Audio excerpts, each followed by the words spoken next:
لا حول ولا قوة إلا بالله العلي العظيم.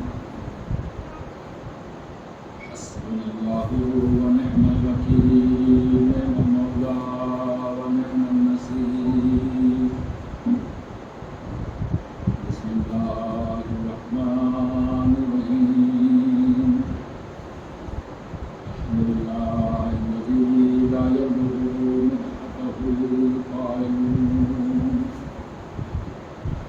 ولا يحصي نعمه العادون، ولا يعدي حقه المجتهدون. فترى الخلائق بقدرته ونشر الضياء برحمته، وارتدى بالسكون ميدان أرضه. والصلاة والسلام على سيدنا ومولانا حبيب قلوبنا وطبيب نفوسنا بالقاسم المصطفى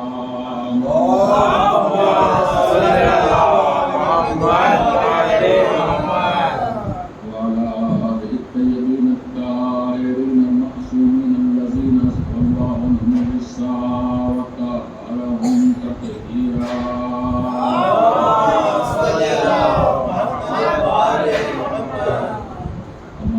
قال الله تبارك وتعالى في كتابه المبين وهو أصدق الصادقين وقوله الحق. بسم الله الرحمن الرحيم. لقد كان لكم في رسول الله أسوة حسنة.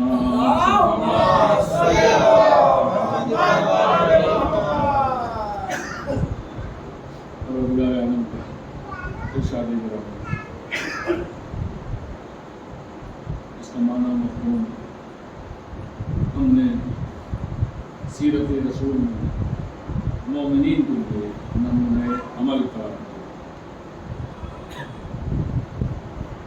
جیسا کہ واضح ہے کہ سیرت معصومین، سیرت رسول کسی بھی مقام پر الگ نہیں ہوتی ہے، لہذا سیرت رسول کے ساتھ سیرت معصومین علیہ السلام کی جھلکیوں میں سے کچھ واقعات آپ لوگوں کی خدمت میں عرض گزار ہیں. آج جن معصوم کی ذکر محترم مجھے کرنا ہے وہ ساتھ امام موسیٰ کاظم علیہ السلام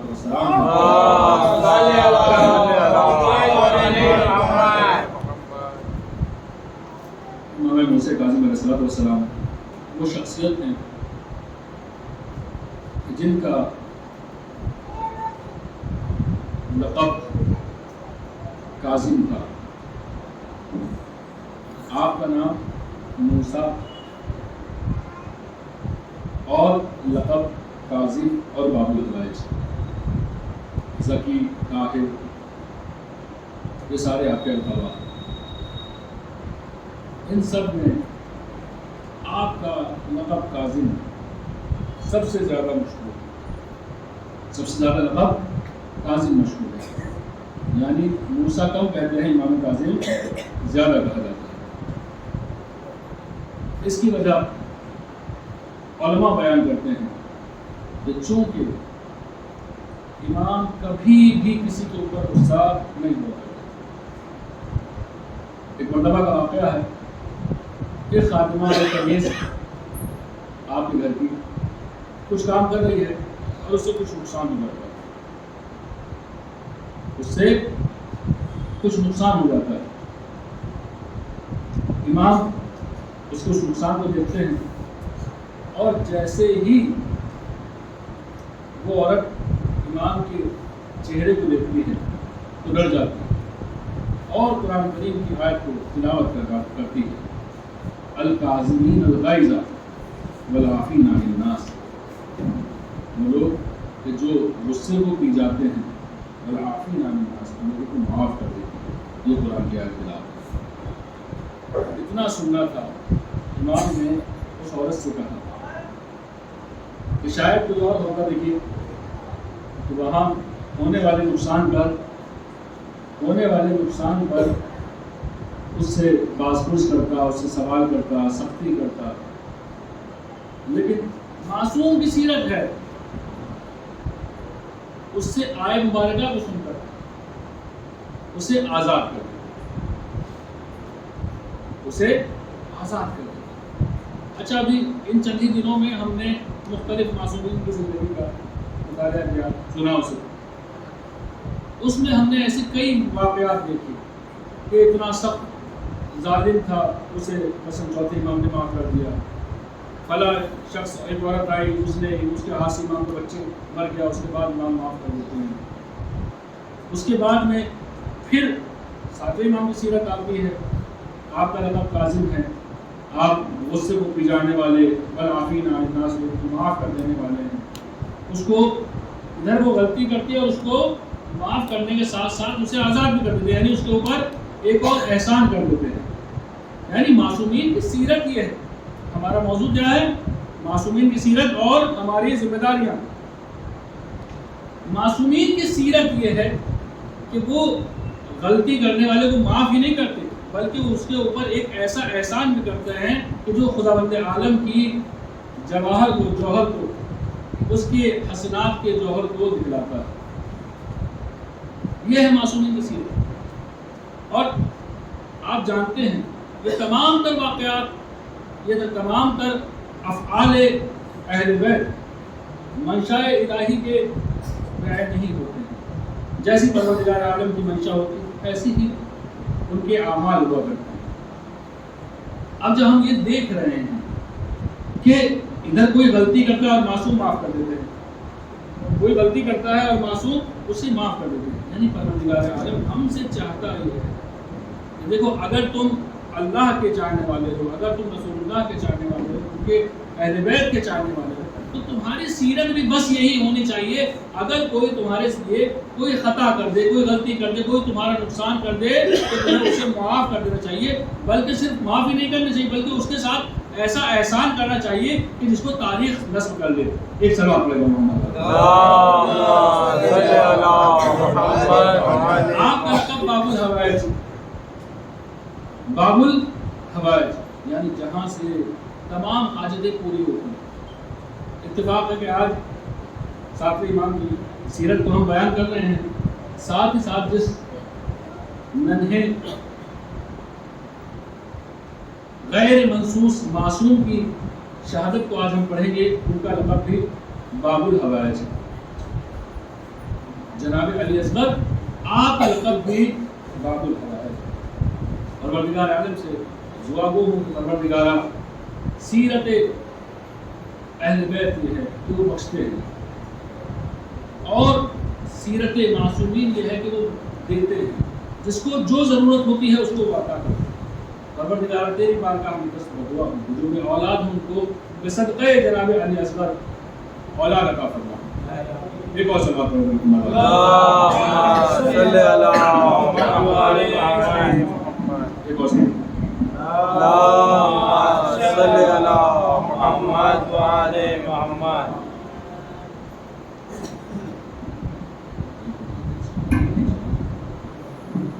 ایک اور سلام محمد، اللہم صلی علی محمد وآل محمد۔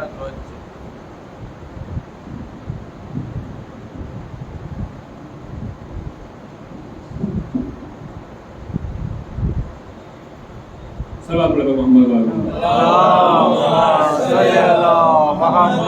اچھا، یہ بھی ہمارے یہاں کا امتیاز ہے، یہ بھی ہماری قوم کا امتیاز ہے کہ جب اور قوموں کے درمیان میں کوئی پرابلم ہوتی ہے مائک کی، اور اس بیچ میں مائک بند ہو جاتا ہے، اس بیچ میں مائک کچھ دیر کے لیے رک جاتا ہے، مقرر بھی رک جاتا ہے، مقرر ہمارے یہاں بھی رک جاتا ہے، لیکن یہاں مقرر تو رکتا ہے ان کے یہاں، پر قوم کو کوئی فائدہ نہیں ہوتا، وہ پریشان ہوتی ہے کتنی دیر لگے گی آخر مائک ٹھیک ہونے میں، کتنی دیر لگے گی مائک ٹھیک ہونے میں۔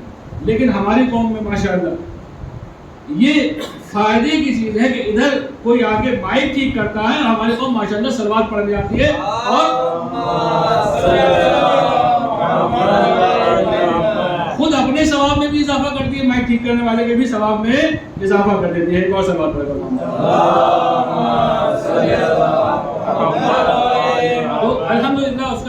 احسان ہے کہ اس نے مجھے اور آپ کو ایک ایسی قوم میں پیدا کیا کہ جو ٹوٹل فائدے میں ہے، نقصان میں نہیں ہے۔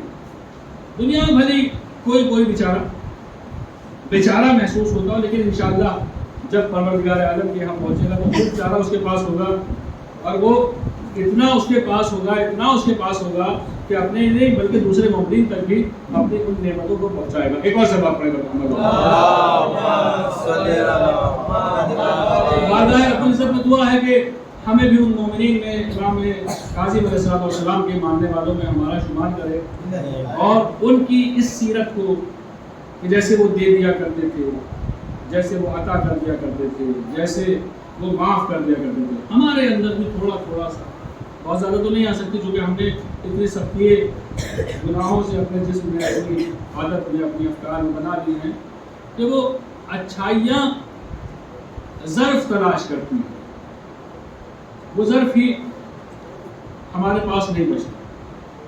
آپ جانتے ہیں نا، ابھی چند روز پہلے ہم نے مثال دی تھی کہ اگر پروردگار عالم سے آپ کہیں کہ مجھے توفیق ہوئی کوئی کہ مجھے نہیں ہوئی، یعنی میرے فالٹ نہیں ہے، فالٹ اس کا ہے، اس نے توفیق نہیں دی، نہیں ایسا نہیں ہے، اس کا فالٹ نہیں ہے، فالٹ میرا ہے۔ چونکہ آپ نے دیکھا ہوگا جب بارشیں ہوا کرتی ہیں تو بارش، پانی سب کے یہاں برابر پڑتا ہے، ہر جگہ پہ برابر پانی پڑتا ہے۔ جس زمین کے اندر یہ خوبی ہوتی ہے کہ وہ پانی کو پی لے، جس برتن کے اندر جگہ ہوتی ہے، جتنی جگہ ہوتی ہے اس کو اتنا پانی مل جاتا ہے، اور جس کے اندر جگہ نہیں ہوتی، جو سپاٹ ہوتا ہے اس کو پانی نہیں مل سکتا۔ ایسی پروردگار عالم کی طرف سے توفیق ہمیشہ جاری و ساری ہے، ہمیشہ پروردگار عالم کی طرف سے توفیق بانٹی جا رہی ہے، مل رہی ہے توفیق، لیکن خود ہماری کمیاں ہیں جو ہمیں توفیق حاصل نہیں ہوتی۔ ایک اور سے بات پڑھیں گے محمد انشاءاللہ آپ تو آواز اور اچھے سے پہنچ پا رہی ہوگی آپ کو۔ ایک اور سے بات پڑھیں گے محمد امام کی بات کرتے ہیں، ساتویں امام کی بچپنا ہے، کتنے سال کی عمر ہے؟ تقریباً 3 سال کی آپ کی عمر۔ اس 3 سال کی عمر میں صفوان نام کا ایک آدمی چھٹے امام کی خدمت میں آتا ہے اور امام سے کہتے ہیں مولا سب کا آخری وقت ہوتا ہے، میری گزارش یہ ہے کہ مجھے بتلائیے آپ کی اولادوں میں سے کون ایسا ہے جو آپ کے بعد امامت کے منصب پر فائز ہوگا، کون ایسا؟ امام نے کہا کہ دیکھو ابھی میرے بچے جو آئیں گے ان میں سے تمہیں جو خدا سے زیادہ نزدیک محسوس ہو، جس کی باتوں میں تمہیں معرفت بہت زیادہ احساس ہو، وہ میرا جانشین ہے۔ ابھی کچھ کہنا ہی تھا کہ چند وقت گزرا، تھوڑا سا کچھ منٹ گزرے، اور اس کے بعد میں دیکھتے ہیں کہ امام کاظم علیہ السلام جو ابھی بہت چھوٹے بچے ہیں، جو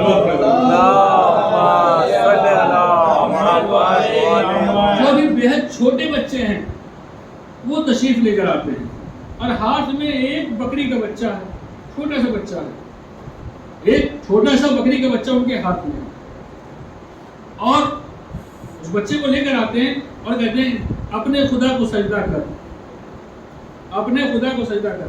تعجب کی بات ہے، ہمارا بڑا نہیں کہتا اپنے خدا کو سجدہ کر، انسانوں کو نہیں کہتا، امام وہ ہوتا ہے جو جانوروں کو بھی کہتا ہے کہ اپنے خدا کو سجدہ کر۔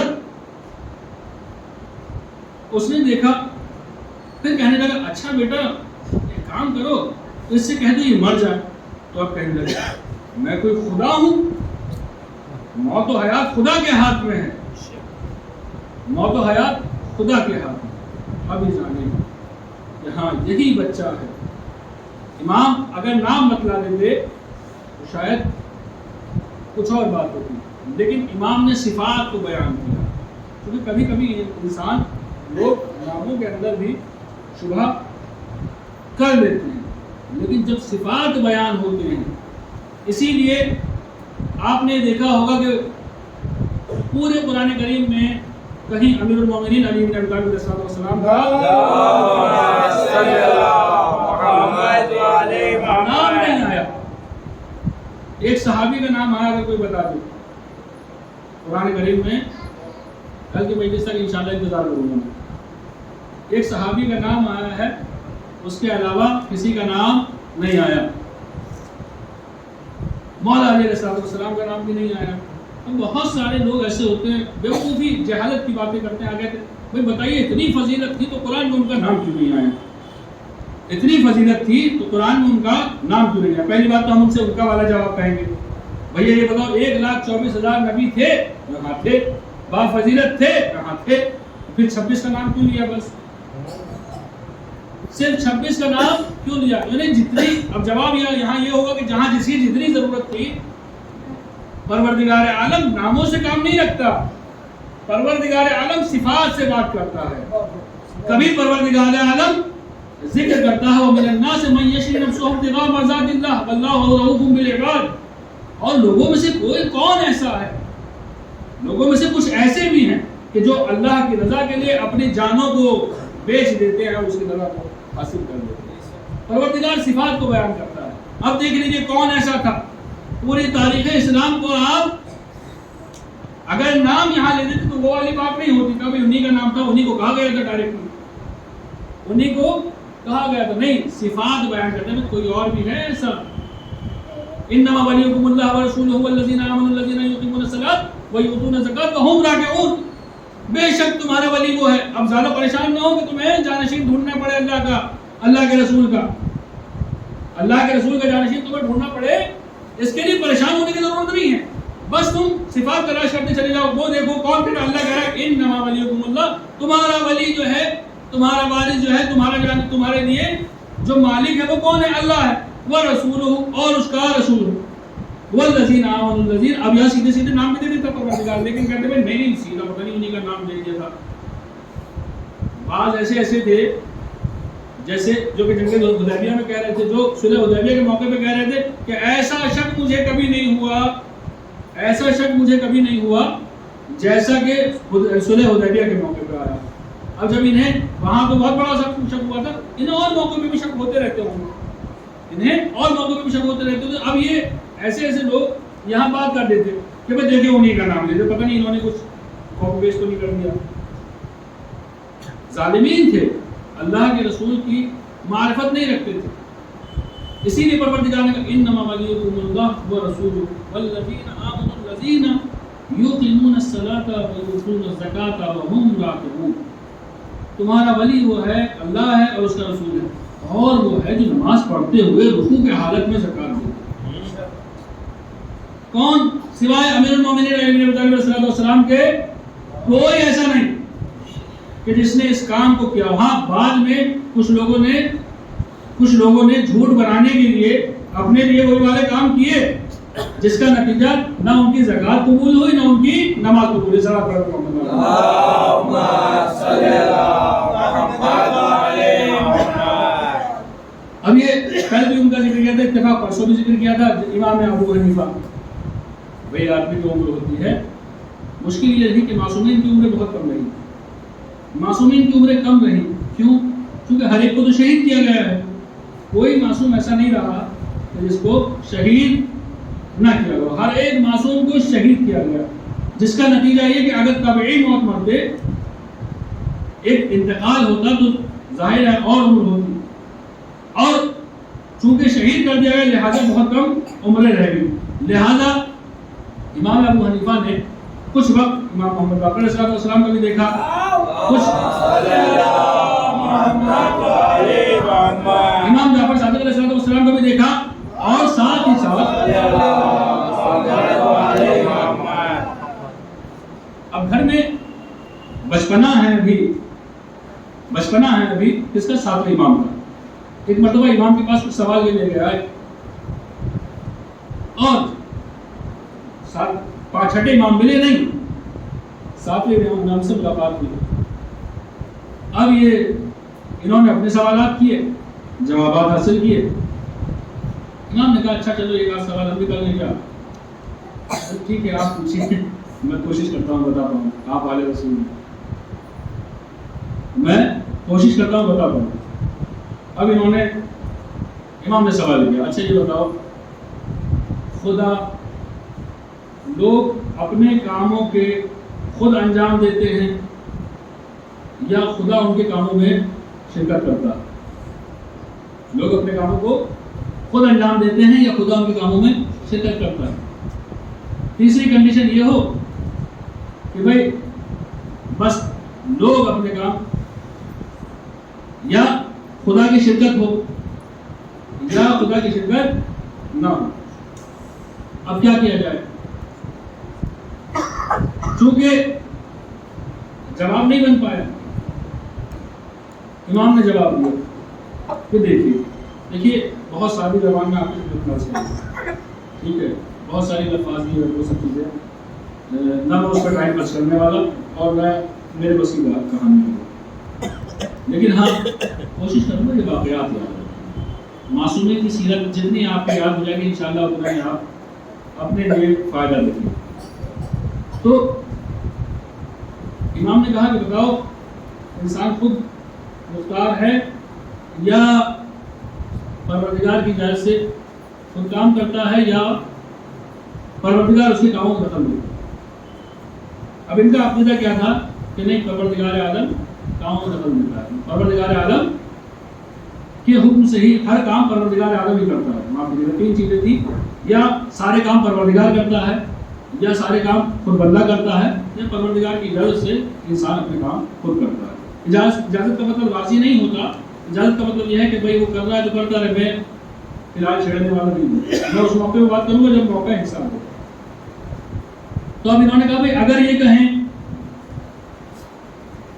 کہیں کہ پروردگار عالم بھی کاموں میں شریک ہوتا ہے، یعنی وہ بھی ہمارے ہر اچھائی میں شریک ہے، ہر برائی میں شریک ہے، ہر اچھائی میں کام کرتا ہے، ساتھ میں ہوتا ہے، اور ہر برائی میں کام ہوتا ہے، تو پھر کبھی وہ جو روز قیامت وہ عذاب پر نازل کرے گا، وہ جو گناہ کا بدلہ دے گا، جب سزا دے گا، تو اس میں تو وہ بھی شریک ہونا چاہیے، اس میں تو وہ بھی شریک ہونا چاہیے. بلکہ حقیقت یہ ہے پروردگار عالم ہمارے کاموں سے رضایت تو رکھتا ہے، یعنی اجازت تو دیتا ہے، لیکن ہمارے کاموں میں شریک نہیں ہے، ہم اپنے کام خود انجام دیں. اب یہ سوال سننا تھا اور جواب سننا تھا، مضبوط ہو گئے، جواب نہیں مل پایا. صلوات اللہ اللہم صلی علی محمد وعلی محمد. ایک مرتبہ بچپنا ہے امام کاظم علیہ السلام، امام کو امام ابو حنیفہ انہوں نے دیکھا، ساتویں امام نماز پڑھ رہے تھے، عمر بہت کم ہے، سن کم ہے، نماز پڑھ رہے تھے آپ، اور لوگ ان کے سامنے سے آ جا رہے تھے، لوگ ان کے سامنے سے آ جا رہے ہیں. اب انہوں نے جا کر گویا شکایت کی چھٹے امام سے کہ دیکھیے وہ نماز پڑھ رہے ہیں، لوگ ان کے سامنے سے آ رہے ہیں، جا رہے ہیں. اب امام آئے، امام نے کہا بیٹا تم نماز پڑھ رہے تھے، جی تمہارے سامنے سے لوگ آ جا رہے تھے، ٹھیک، تو خلل واقع نہیں ہوا. تو یہاں میری ایک مثال سے 10-15 سال پہلے کے حساب سے میں نے سنی، ایک موبائل کی کنیکٹیوٹی تو ایسی ہوتی ہے کہ 1000 آدمی میرے چاروں طرف کھڑے ہو کے بات کرتے رہے، میں جس سے بات کر رہا ہوں اس بات کے اوپر کوئی خلل واقع نہیں ہوا. تو اگر آپ کی کنیکٹیوٹی پروردگار عالم سے موبائل جتنی بھی نہیں ہے تو پھر وہ نماز نہیں ہے. امام نے کہا کہ لوگ آ رہے ہو جا رہے ہوں اس سے کیا فرق پڑتا ہے، کیونکہ میرا پروردگار عالم شہر رب سے زیادہ مجھ سے قریب ہے. لوگ سامنے سے آئے جائیں ہم پہ کوئی فرق نہیں پڑنے والا، کیونکہ پروردگار عالم شہر رب سے زیادہ قریب ہے. اگر میں اس کی اس معرفت کے ساتھ میں نماز پڑھ رہا ہوں، اس کو اپنے سے نزدیک سمجھتے ہوئے نماز پڑھ رہا ہوں، تو بالکل میری نماز کے اوپر کوئی فرق پڑنے والا نہیں ہے. لیکن اگر میری کنیکٹیوٹی ایک انسان کی بنائی ہوئی چیز سے بھی کمزور ہے، موبائل کی کنیکٹیوٹی سے بھی کمزور ہے، تو بے شک میرے اوپر فرق پڑنے والا ہے. مومن کو جب نماز میں حالت نماز میں ہوتا ہے، امیر المومنین علی بن ابی طالب السلام کے بارے میں روایت ہے کہ کسی جنگ میں آپ کے پیر میں ایک تیر لگ گیا. اب جب اس تیر کو نکال رہے ہیں تو آپ کے پیر میں بہت تکلیف ہوئی. انسان ہے، انسانی جسم ہے، تکلیف ہونا ایک عام بات ہے. جب اس تیر کو نکال رہے ہیں تو آپ کے پیر میں اتنی تکلیف ہے کہ اس کو تیر نکالا نہیں جا سکتا. کیا کیا رسول اللہ نے کہا کہ ایک کام کرو، جب علی حالت نماز میں ہو اس وقت تیر نکالو. جب علی حالت نماز میں، کیوں؟ کیونکہ جس وقت علی بارگاہ رب العزت میں ہوتے ہیں اس وقت وہ ہوتے ہیں اور اس کا خدا ہوتا ہے. انہیں معلوم بھی نہیں ہوتا کہ کیونکہ تیر آگے لگ جائے، پیر سے تیر نکل جائے. ایک اور سلام پڑھے گا. محمد وعلى محمد. آپ کی پیشین گوئیوں میں سے ایک شخص عیسیٰ مدائنی، وہ حج کے لیے آیا، ایک سال کعبہ مکہ رکا، اس کے بعد یہی شخص مدینے آیا اور کسی ابوذر نامی شخصیت کے مکان پہ رہتا ہے. اب یہ ایک مرتبہ امام کی خدمت میں آتا ہے، صاحب امام کی خدمت میں آتا ہے شخص، اور امام کے یہاں جیسے ہی پہنچتا ہے سلام کرتا ہے. مولا سلام کے جواب کو سن کر اس سے کہتے ہیں کہ تم ابھی اپنے گھر چلے جاؤ، تمہارا گھر بارش کی وجہ سے گر گیا ہے اور لوگ تمہارا سامان نکال دیں. وہ کہتا ہے میں نے مولا کا حکم سنا اور میں اپنے گھر کی طرف چلا، اور مولا کے حکم کے مطابق جیسا مولا نے بتایا تھا، میرا مکان گر چکا تھا، کرائے کے مکان میں رہتا تھا، میرا مکان گر چکا تھا اور لوگ میرا سامان نکال رہے ہیں. میں نے بھی سارا سامان اکٹھا کیا. اب دیکھیے بات یہ ختم نہیں ہوگی. اگلا دن ہوا، اس نے کہا مولا کی خدمت میں پھر پہنچتا. مولا نے پوچھا اچھا کوئی سامان چوری تو نہیں ہوا؟ دیکھیے اہل بیت کیسے اپنے چاہنے والوں کا خیال رکھتے ہیں. امام زمان علیہ السلام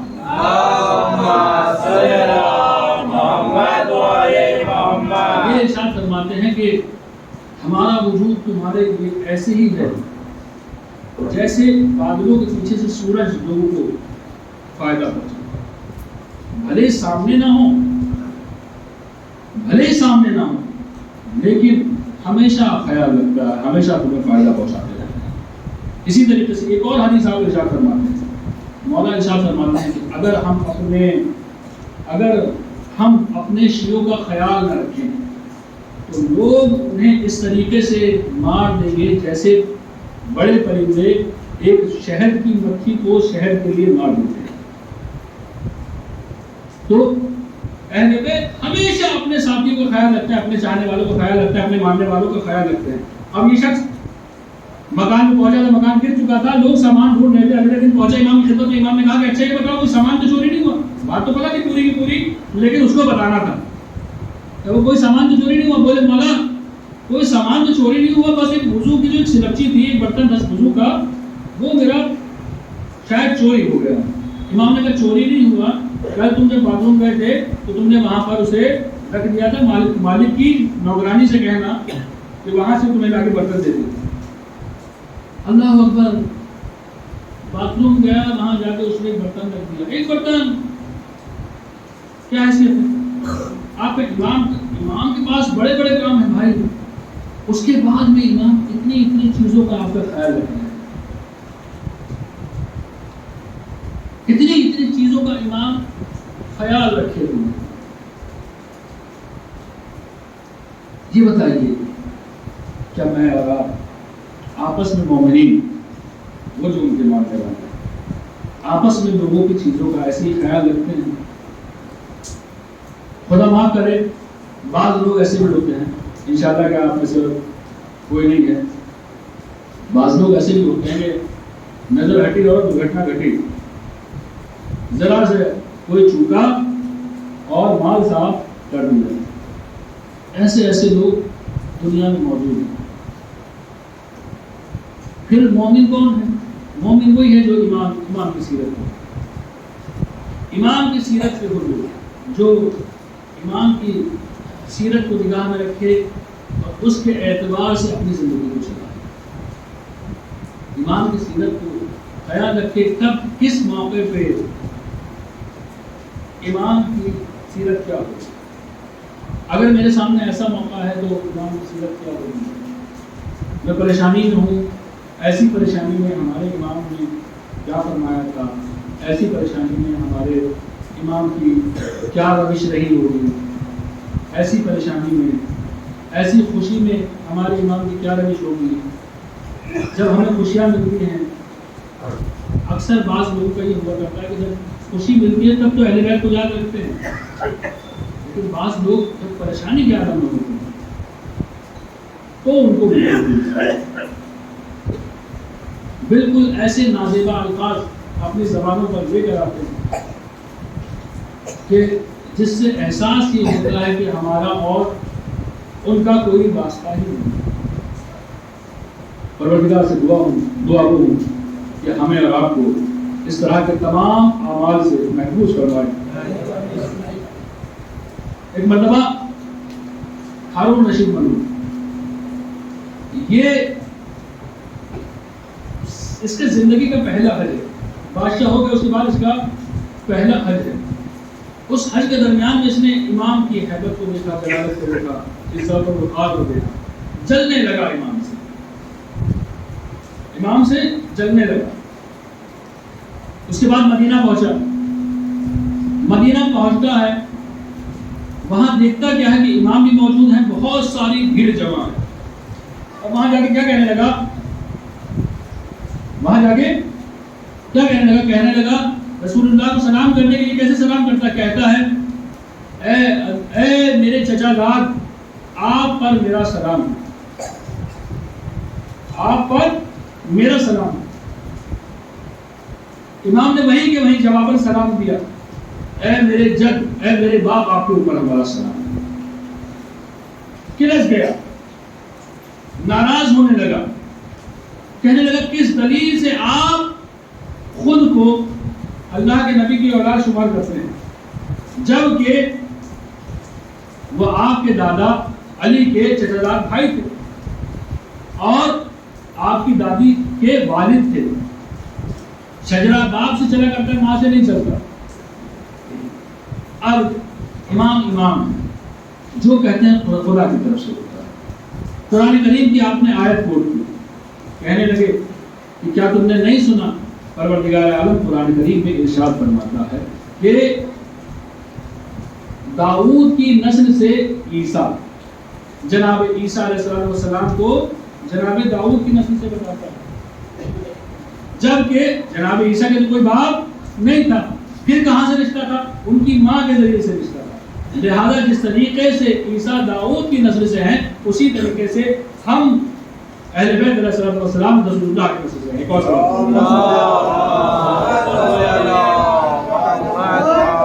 دو واقعہ آپ کو ذہن کرواؤں۔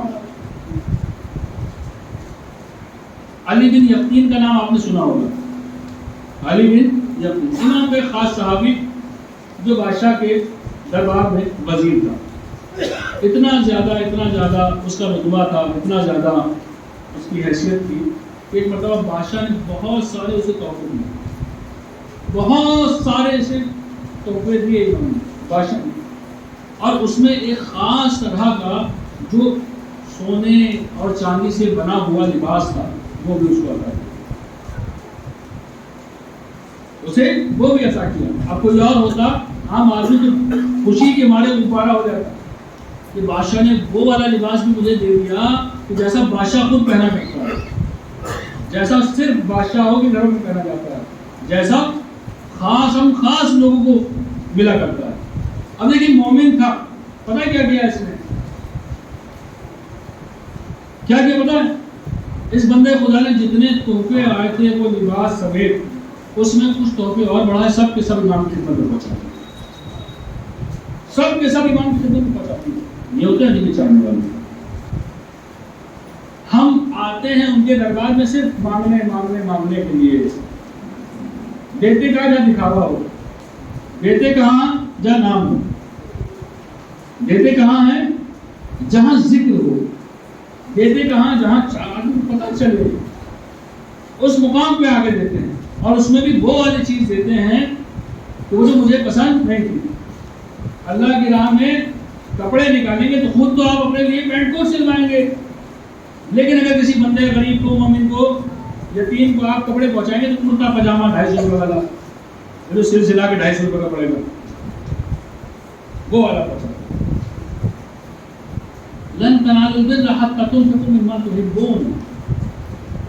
جب تک تم اس میں سے وہ جو تمہیں پسند ہے نہ دے دو. وہ نہیں جو گھر میں گھٹیا آ گیا تھا, کہیں سے آ گیا تھا گھٹیا کس طریقے سے, ساتھ میں فری میں آ گیا تھا کپڑا, ساتھ میں فری میں کپڑا آ گیا تھا, اسی کو دے دیا. وہ جو بہت سارے آئے تو اس میں جو سب سے گھٹیا والا تھا وہ والا آپ نے دے دیا. معصوم کی یہ جب ہدیہ کرے, جب پروردگار کے لیے ہدیہ کرے, جب اس نے بارگاہ میں کچھ دے تو اس کو دے جو آپ کو پسند ہو. وہ نہیں کہ جو ہاں کام چلا دیں, ہاں کام چلا دیں, اس سے شاید وہاں تو کام چل جائے دکھاوے کے لیے, لیکن پروردگار عالم ایسی چیز کو قبول نہیں کرتا, کیونکہ وہ اس چیز کا مالک ہے جس کو تم سوچ بھی نہیں سکتے. وہ ساری دنیا کا مالک ہے, ان بلکہ ساری دنیاؤں کا مالک ہے. جہاں تک تمہاری رسائی بھی نہیں ہے, جہاں تک تمہاری فکر بھی نہیں پہنچ سکتی, وہاں تک اس کی مملکت ہے. لہذا جب اس کی بارگاہ میں دو تو جو بہتر سے بہتر چیز ہو وہ اس کی بارگاہ میں دو. ایک اور سلام پڑھ دو. اللہم صلی علی محمد وعلی محمد. تو علی بن یقین نے کیا کیا, وہ جو بہترین سوٹ اس کے پاس آیا تھا بادشاہ والا, اس کے ساتھ جتنے تحفے آئے تھے وہ, اور کچھ اور اپنی پاس سے, یہ نہیں کہ بس جو دوسرے سے آیا وہی آگے فارورڈ کر دیا. اس نے تھوڑا سا اپنی عقل بھی لگانی چاہیے, اپنا بھی سمجھنا چاہیے.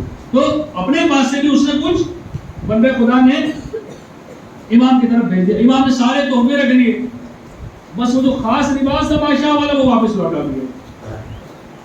وہ جو خاص بادشاہ والا لباس تھا وہ واپس لوٹا دیا. مولا نے کہا کہ اس کو اپنے پاس رکھو, کسی کی ضرورت تمہیں پڑے گی. اللہ اکبر. اب کیا ہوا, علی بن یقین کا ایک غلام تھا, اس سے ناراض ہوا, اسے گھر سے نکال دیا, بھگا دیا اسے اپنے پاس سے. اب اس نے جا کے بادشاہ سے شکایت کر دی, ارے وہ جو میرا مالک ہے وہ اہل بیت کے شیعوں میں سے ہے, علی کا چاہنے والا ہے. چھپا رکھا تھا اس نے اپنے آپ کو, علی کا چاہنے والا ہے. اس کو پتہ کیجیے. اب بادشاہ کو جیسے ہی معلوم ہوا, اس نے ان سب کے اس کو بلا سپاہیوں کو بھیجا اور گرفتار کرا لیا. جیسا ہو جس حال میں ہو ایسے ہی پکڑ کے لیا. گئے پکڑ کے لائے, بادشاہ کے پاس آئے. بادشاہ نے اور چیزوں کو نہیں پوچھا, وہ جو خاص چیز دی تھی اسی کو پوچھا کہ اچھا یہ بتاؤ کہ وہ جو خاص لباس دیا تھا کہاں ہے. کہیں بھی نہیں, میرے گھر رکھا ہے نا. امام جانتے ہیں کب تمہیں کس چیز کی ضرورت ہے, کب تمہیں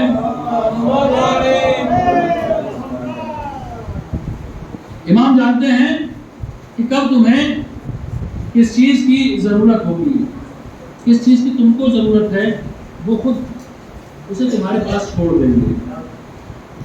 ایک اور جواب کر اللہم صلی علی محمد وعلی محمد. تو اب امام نے اس بادشاہ نے اس سے کہا کہ کہاں ہے وہ لباس.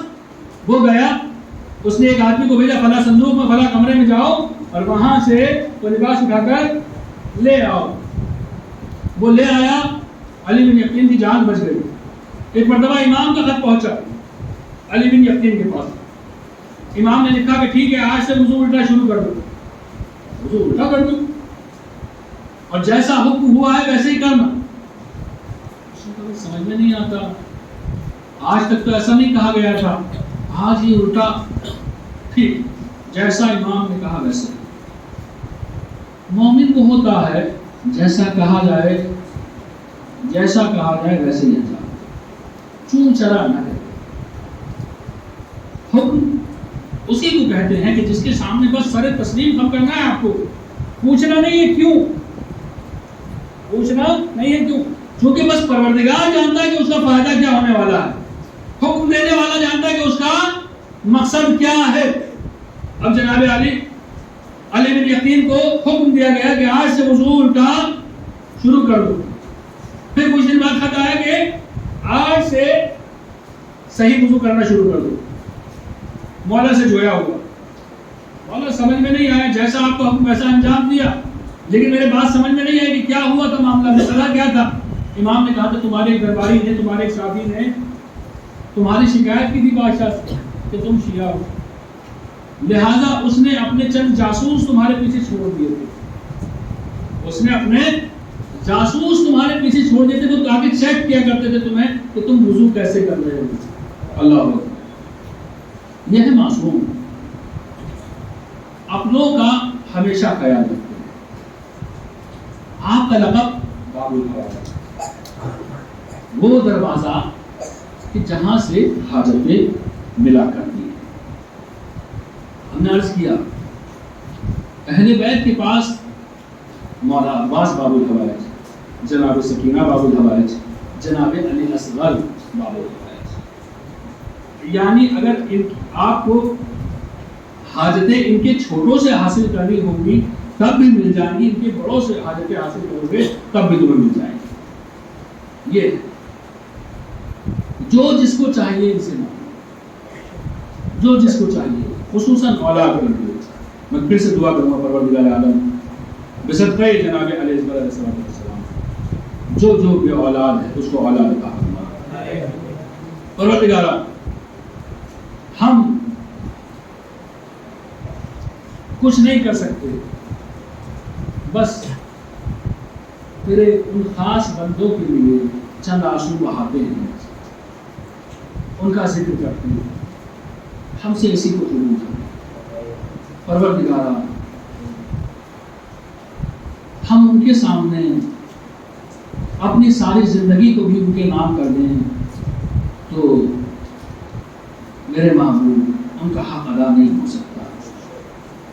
اگر وہ نہ ہوتے تو آج اسلام نہ ہوتا، وہ نہ ہوتے تو آسانی نہ ہوتی، وہ نہ ہوتے تو نمازیں نہ ہوتی، وہ نہ ہوتے تو مسلمان نہ ہوتے۔ وہ تھے جس کے نتیجے میں آج تمام دین باقی ہے۔ جانتے ہیں باب الحوائج ایسے ہی کسی کو فضیلت نہیں ملا کرتی ہے، ایسے ہی کوئی حاجتوں کو پورا کر دینے والا نہیں۔ علی اصغر وہ شہید ہیں کہ جس میں جب امام حسین علیہ السلام میدان کربلا میں آئے اور مولا نے میدان کربلا میں آئے ہیں ایک مرتبہ، بس تصور شرط ہے، یہ وہ تنہا مولا کربلا کے میدان میں کھڑے ہیں، ایک مرتبہ دائیں دیکھتے ہیں، ایک مرتبہ بائیں دیکھتے ہیں، نہ کوئی دائیں دکھائی دیتا ہے نہ کوئی بائیں دکھائی دیتا ہے۔ جس کے ساتھ ساتھ ہمیشہ عباس رہتا ہو، جس کے ساتھ ساتھ علی اکبر رہا کرتا ہو، جس کے ساتھ ساتھ قاسم رہا کرتا ہو، اسے اپنے دائیں بائیں کوئی نظر نہیں آتا، بس چاروں طرف سے میتیں دکھائی دیتی ہیں، جنازے ہی دکھائی دیتے ہیں۔ اب وہ حسین ایک مرتبہ دائیں دیکھتا ہے، ایک مرتبہ بائیں دیکھتا ہے، پھر رو کر حسین آواز دیتا ہے، حل من ناصر ینصرنا، حل من مغیث یغیثنا۔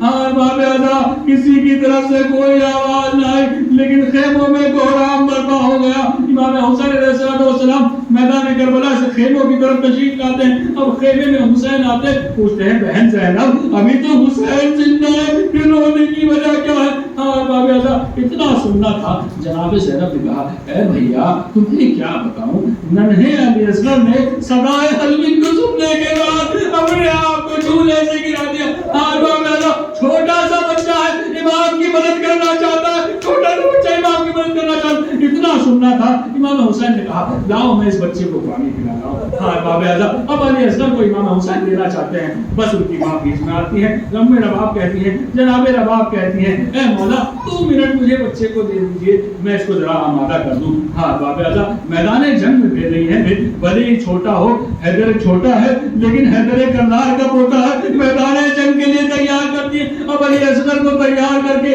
آنکھوں میں سرما لگاتی ہے، اس بچے کو تیار کرتی ہے۔ ہاں باب اعظم لیکن میں جانتا ہوں آپ سے ایک جملہ کہوں گا جو تاریخ میں نہیں ملتا، آپ نے دیکھا ہوگا جب بھی کوئی گھر سے نکلتا ہے تو اس کے لیے سب سے پہلے پانی پلا کر اس کو نکالا جاتا ہے، لیکن ہائے علی اصغر 6 مہینے کی عمر ہے، اس میں گھر سے جا رہا ہے، دھوپ سخت ہے، اس میں علی اصغر کو بھوکا سا گھر سے نکالا۔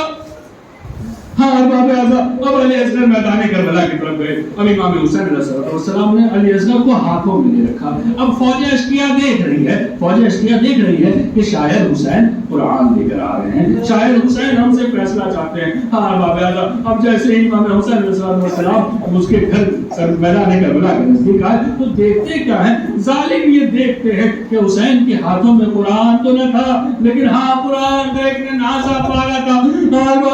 اب علی اصغر کو دیکھا, ظالم ہنسنے لگے. اب امام حسین علیہ السلام کہتے اے ظالمو اگر تم مجھ پہ رحم نہیں کھاتے تو کم سے کم اس چھوٹے سے بچے پہ رحم کھاؤ اور تم اس کو پانی پلا دو. ہاں باب ظالمین کی طرف سے آواز آتی ہے اے حسین اگر تمام دنیا بھی پانی پانی ہو جائے تو تمہیں پانی نہ دیا جائے گا. اور باب اتنا سننا تھا. مولا علی حسین علیہ السلام جناب علی اصغر کو کہتے ہیں اے بیٹا تم بھی تو حجت خدا ہو, اپنی حجت کو تمام کرو. ہاں اور باب اتنا سننا تھا. امام حسین علیہ السلام نے جناب علی اصغر کو زمین کربلا کے اوپر ڈال دیا. اب علی اصغر ہیں اپنی زبان کو ہوٹوں کے اوپر پھراتے ہیں, بلکہ علی اصغر کا حال یہ ہے کہ علی اصغر کبھی اپنے منہ کو کھولتے ہیں کبھی اپنے منہ کو بند کرتے ہیں. ہاں بابا دنیا میں پانی کی پیاس سب سے زیادہ کسے ہوتی ہے؟ پانی کی پیاس دنیا میں سب سے زیادہ مچھلی کو ہوتی ہے. مچھلی کی حالت یہ ہوا کرتی ہے مولا مجھے ہمت دے کہ میں بیان کر سکوں. مچھلی کی حالت یہ ہوتی ہے جب اسے پانی سے نکالا جاتا ہے تو کبھی وہ اچھلتی ہے کبھی کودتی ہے کبھی اچھلتی ہے کبھی کودتی ہے. اور دوسری حالت مچھلی کی ہوتی ہے جب مچھلی کے اندر اتنی جان نہیں رہتی کہ وہ اچھل یا کود سکے تو مچھلی اپنے آپ کو کبھی ادھر پلٹتی ہے کبھی ادھر پلٹتی ہے. مچھلی اپنے آپ کو پلٹتی رہتی. پھر جب مچھلی کے اندر اتنی جان بھی باقی نہیں رہتی تو مچھلی کبھی اپنے لبوں کو کھولتی ہے کبھی بند کرتی ہے. علی اصغر کا یہی حال ہے. علی اصغر کبھی اپنے لبوں کو کھولے کبھی بند کرتے. ظالموں نے علی اصغر کا چہرہ دیکھا, علی اصغر کی پیاس کو سمجھا, ایک کوہرام برپا ہو گیا. الملائکہ کو حکم ہوا اتنا کلام حسین. الملائکہ نے تیر چلایا, علی اصغر باپ کے ہاتھوں کے اوپر نہر کر دیا گیا. انا للہ و انا الیہ راجعون.